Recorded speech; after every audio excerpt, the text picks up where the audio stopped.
to this recipe is soaking your chickpeas. So chickpeas are gonna be your base. These chickpeas have been soaked and cooked. So I literally just buy dry chickpeas and I throw them in water, make sure that the bowl is covered at least, I'd say, you know, by a couple centimeters. The chickpeas are gonna grow in size, they're gonna absorb the water. The benefit of soaking your chickpeas rather than just using chickpeas out of a can is that you're gonna be able to digest them way easier.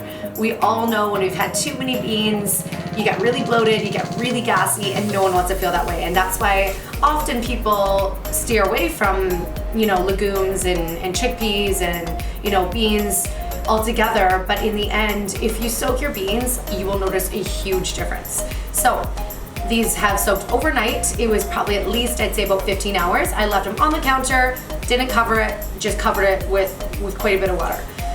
From there, I drained the water. I popped them on the stove. I boiled them for, I'd say, about 20-25 minutes. And now I have my chickpeas here. So these are ready to go. This is the base of the chickpea recipe. So what I'm gonna do is I'm going to add in about 1.5 cups of chickpeas. So 1.5 cups here. Now from here, any kind of nut butter. If you're allergic to nuts, you could use like a sesame seed butter. Otherwise, I would recommend a almond butter. I really love it with almond butter. If you love peanut butter, you could definitely do that. But I find the best is with almond or cashew butter. So I'm gonna add in 3 tablespoons. Once that is in, I'm gonna add in 1 tablespoon of maple syrup. You could also use like a coconut nectar, coconut sugar you could use as well.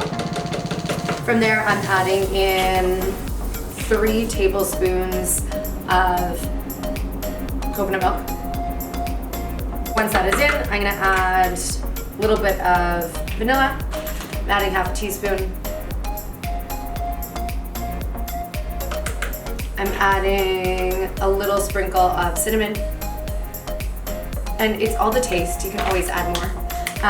And now I'm gonna add in my protein powder. Okay, so I am using Arbonne protein powder. Arbonne is all vegan, gluten-free, focus on sustainability practices. This I wish I had been taking for years. I only recently started taking it and have become obsessed with it. I just love how they add in so many incredibly amazing ingredients into their products. If you don't know much about them, they are B Corp, which means that in order to be a B Corp company, you have to hit a lot of standards, meaning you're eco-friendly, sustainable, you're organic, you're gluten-free, you're vegan, you're cruelty-free. So there's so many standards that you have to hit. They ban up to 2,000 harmful ingredients from their products, whereas a typical supplement company in the States would ban up to 16. It is crazy the amount of stuff that's out there. These are incredible products. So I use the vanilla Arbonne Essentials protein. So I'm gonna add in, I'm actually gonna measure this out. I think this is gonna be perfect, but it should be about 1/3 of a cup. I think this is gonna be perfect, but it should be about 1/3 of a cup. 1 tablespoon of coconut flour. A little sprinkle of sea salt. I use good sea salt. Sea salt is a good thing. Tons of minerals and vitamins, way different than table salt though. I'm just gonna sprinkle a little. It's gonna be about less than 1/4 teaspoon probably.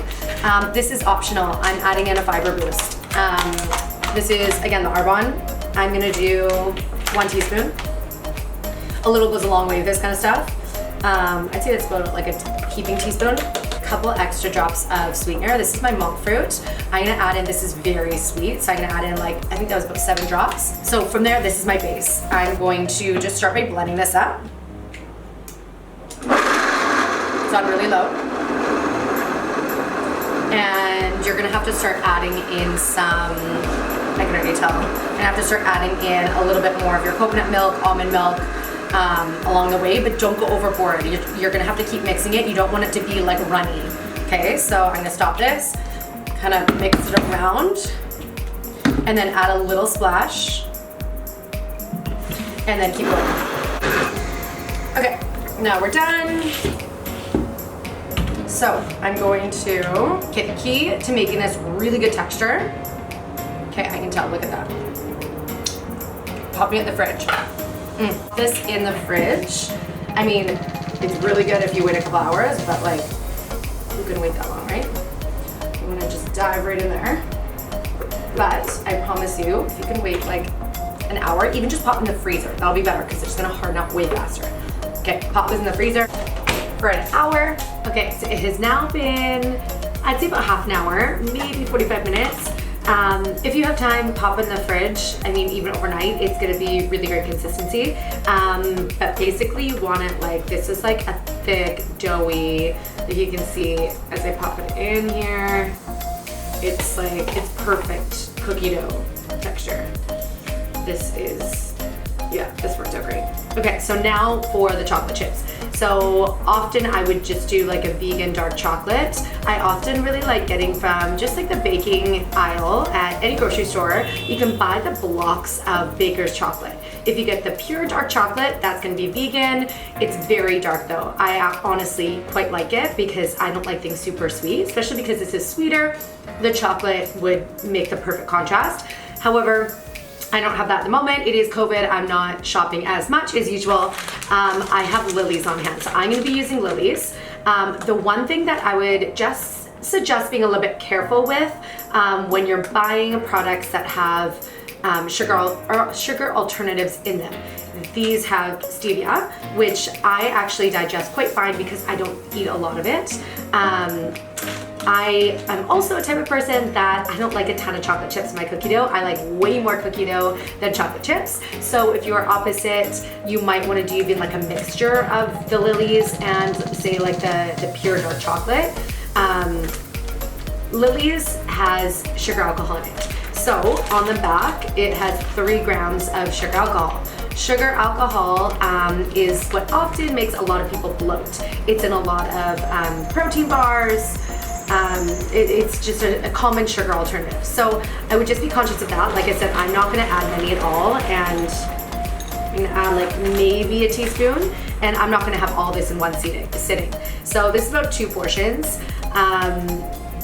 Just be careful, like I mentioned, with those sugar alternatives of what you're buying. I would look for a pure dark chocolate if you can, a vegan one, and you are good to go. Vegan, delicious, thick, like look at that, delicious cookie dough.